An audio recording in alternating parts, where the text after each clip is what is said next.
السلام عليكم اخواتي، كي دايرين؟ بخير، لاباس عليكم؟ نتمنىكم تكونوا كاملين بخير وعلى خير وما ناقصكم حتى شي خير وفي صحه جيده نتوما وليداتكم ومعز عليكم.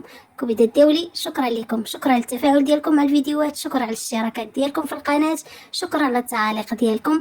انا جد فرحانه بزاف والله العظيم بالتفاعل ديالكم مع الفيديوهات اللي كننزل. هادشي اللي كيخليني نتحمس ونتحفز ونصور لكم يوميا. كبيدات ديالي، جيتكم اليوم بواحد التحدي اللي هو بسيط ولكن اختي ينفعك بزاف وتوفري منه الخير والبركه. قبل ما نبداو الفيديو، اللهم صل وسلم وبارك على سيدنا وحبيبنا محمد وعلى اله وصحبه اجمعين. صلوا على نبينا، غدا يوم القيامه يشفع فينا.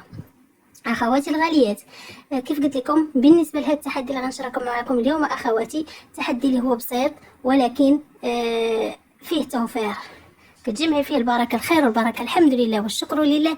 هذا تحدي من تحدياتي، ما يمكنش ما غاديش ما ديريش، يعني ماشي صعيب باش تحطي واحد المبلغ اللي هو كبير. تحدي اللي هو بسيط ولكن يعاونك في التوفير، يعاونك اختي في تحقيق اهدافك، توصلي للمبتغى ديالك، ديري الادخار ديالك، ديري اختي التهيب ديالك. حتى حاجه ما بعيده وحتى حاجه ما صعيبه، تكون عندك غير العزيمه والاراده والعقل كيف كنقولوا. حيت العقل هو كل شيء. راه كاين اللي تبارك الله ما شاء الله، يعني عندها كتلقاها خدامه كتشد واحد الصالير اللي هو تبارك الله ما شاء الله طالع، ولكن كتقول لك اختي انا ما كنشيط منه والو وما تنوفر منه والو وما دايره منه والو. كتلقى راسها ضربات سنين وهي كتضرب في تماره، ومني كتجي في الاخير كتلقى راسها زيرو درهم، ما دايره لا ادخار لا تهيب لا هكا كونت في البنك لا حتى شي حاجه. واخا تكون دايره كونت في البنك، ولكن الا ما كانش العقل راه هذاك الكونت كتلقاه ديما زيرو درهم. يعني داكشي اللي كيدوز في الصالير كتسحبو كامل، كتدقدقو كامل الحوايج، الماكياج، الصالونات، لي مارك. المهم اختي هذاك الشيء راه ما تيساليش، هذاك الشيء ما تيساليش. حداك اختي وكوني فلفله حاره وكوني مرا ونص وكوني مقرصه، وديري اختي تحت منك وديري علاش ترجعي، كنقولوا حنا المغاربه ديري علاش ترجعي ديري اختي لدوير الزمان وديري ما يبان عليك وديري السند ديالك في الحياه.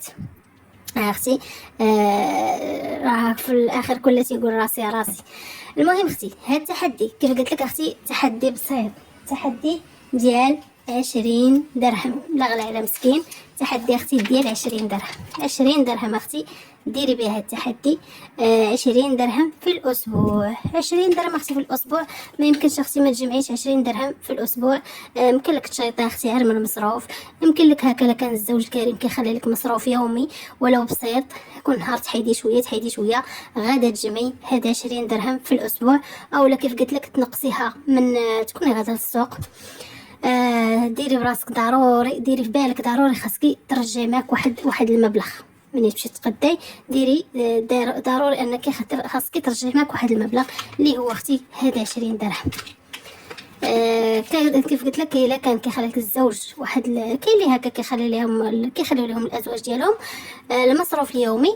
كل نهار اختي حيدي شويه، كل نهار حيدي 3 دراهم، كل نهار حيدي 5 دراهم. فهمتي؟ نهار 5، نهار 3، نهار 4، نهار 2 دراهم. اختي راك تجمعي هاد 20 درهم في الاسبوع، 20 درهم في الاسبوع. الا جمعتي اختي في الشهر راه هي 100 درهم في الشهر. واللي باستطاعتها تجمع اكثر ديري اختي 40 درهم في الاسبوع. 40 درهم في الاسبوع اختي راه حتى هي الخير والبركه. كيف قلت لكم اخواتي هذا التحدي دايره ب 20 درهم، اللي هي 100 درهم في الاسبوع. فهمتوا؟ في البدايه فاش كديرها كنت كنحط فيه 20 درهم هكا كل اسبوع، 20 درهم 20 درهم، كنجمعها من هكا ومن هكا ونشيطها من هكا وكرمي فيه ديك 20 درهم. صافي الاخر وليت كنحط فيه 100 درهم، كنحط ديك 100 درهم. كيف قلت لكم ماشي شي حاجه اللي هي صعيبه. كيف قلت لك اختي الا ما استطعتيش وما لقيتيش كيفاش ديري، غادا تحطيها 100 درهم في الاسبوع في الشهر. يمكن لك تحيديها في الاول تاع الميزانيه، ملي تشدي الميزانيه تحيدي هذه كتوفير لهذا التحدي. فهمتي؟ تحطيها خاصه بهذا التحدي. فهمتوا خواتاتي؟ راه حتى شي حاجه ما صعيبه، اي حاجه بغيتي توصلي ليها خاصك كيف قلت لك دائما تنقولها العزيمه والاراده.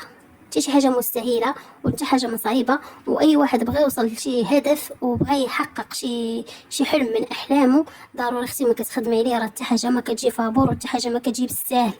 ضروري كتعبي على الحاجه وكتخدمي عليها الا بغيتي توصلي لذاك الهدف اللي انتي متمنياه وباغا تحققيه. كونوا معايا خواتاتي، كونوا معايا قوطات وفي الفلات حارات. انا معاكم اختي كلكم، ان شاء الله اللي شهوتها في شي حاجه توصل لها. الله يسدر لكل وحده والله يرزق الجميع.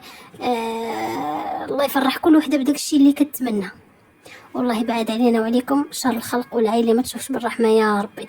هكا كنقول لك دائما تكون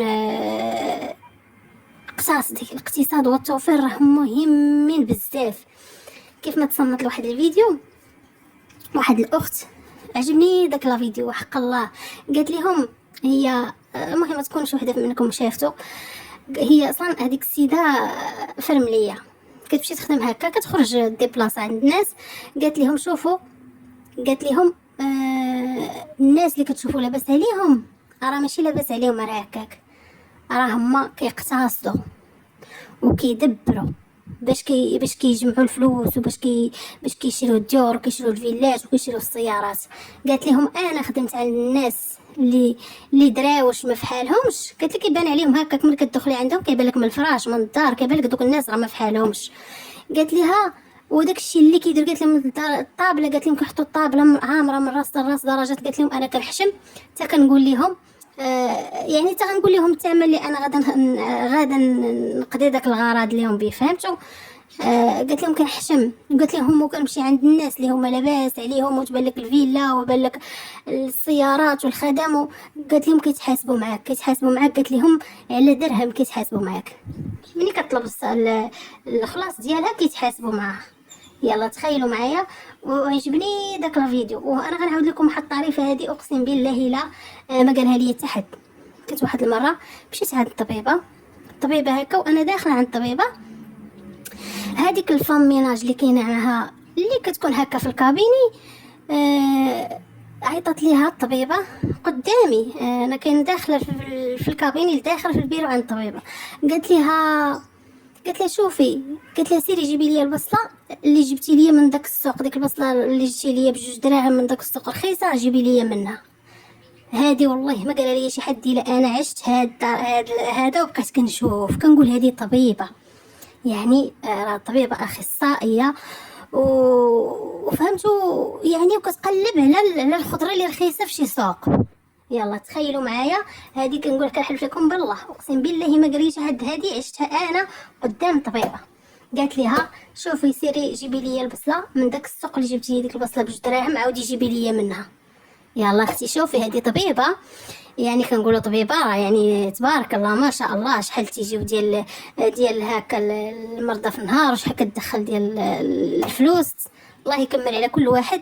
ولكن ماشي داك الشيء ديال الفلوس اللي كتشد كتمشي تقدم لي سوبر مارشي ولا كتمشي للاسواق الغاليين.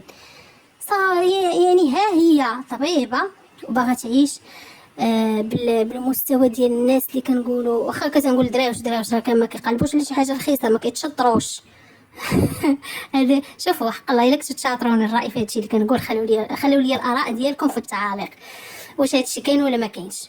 الناس اللي كتلقيهم بسطاء مش نقول مع شعبيين واحياء شعبيه والله ما كيتشطروا، ما كيتشطروا ولا في ديسير، ما يتشطروا ولا في خضره، ما يتشطروا ولا في اللحم، وكتلقاي دوك الناس اللي لاباس عليهم اي حاجه كيتحاسبوا فيها. وهذيك السيده اللي قلت لكم هكا كانت تعاود قالت لهم ديك هاد لافيرميير، قالت لهم لدرجه قالت لهم الخدامه ديالهم كتقول لهم شرط عليهم انهم ما ياكلوش من الماكله تاع الدار، دايره لهم سكنتهم بوحدهم خارج على تما خارج على الفيلا، وكتقول لهم يعني بحال كتخلصهم خاصهم من خلاصهم يصرفوا على ريوسهم.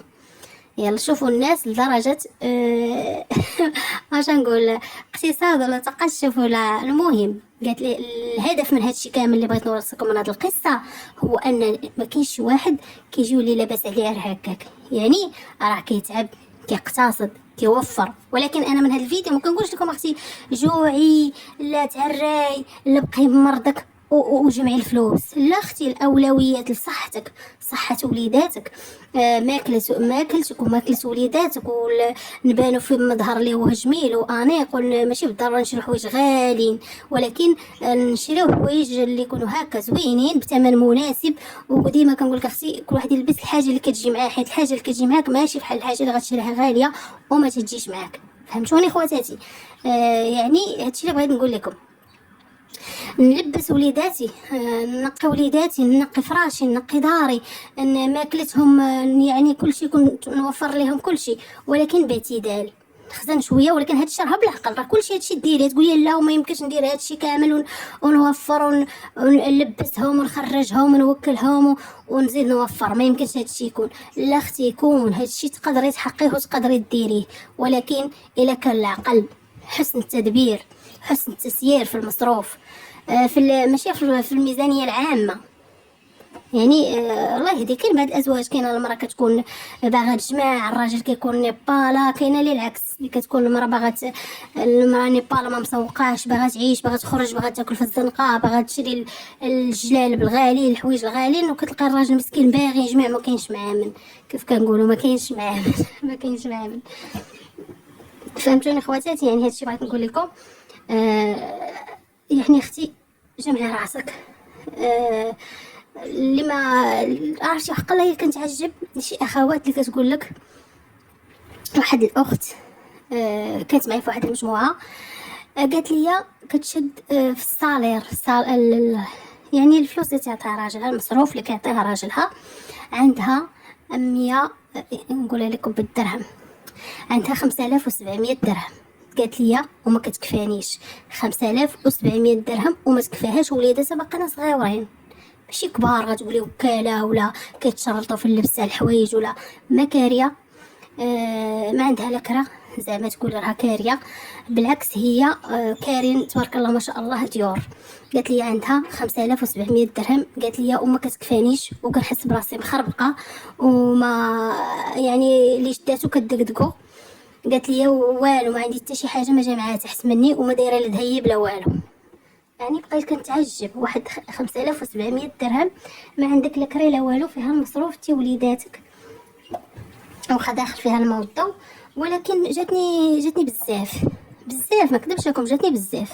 يعني بحكم ان الوليدات 3 صغيورين، يعني راه 5700 درهم، واخا تكوني كاع شنو غديري، كاش نقولوا تاكليها في الزنقه، ما كتاكلش في الزنقه. يعني هادشي راه كتدير كلشي زعما في الدار.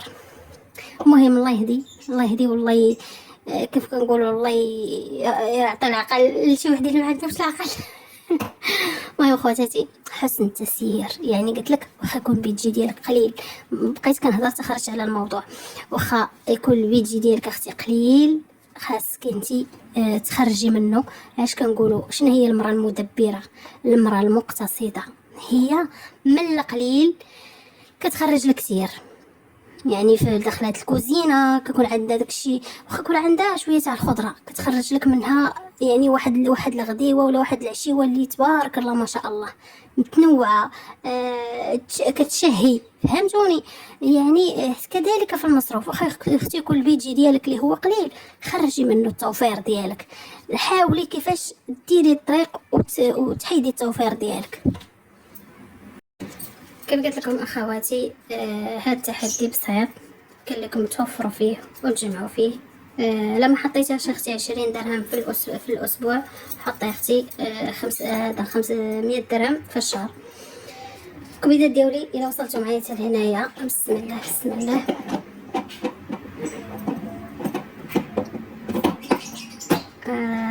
لو وصلتوا معايا هنا اخواتي الغاليات، ما تنسونيش من اللايكات ديالكم، ما تنساوش اختي تشتركوا في القناه، اللي ما مشتركاش اشتركي، مرحبا بكم، الف مرحبا، ونتلاقى مع اخواتي في فيديو جديد. الى اللقاء.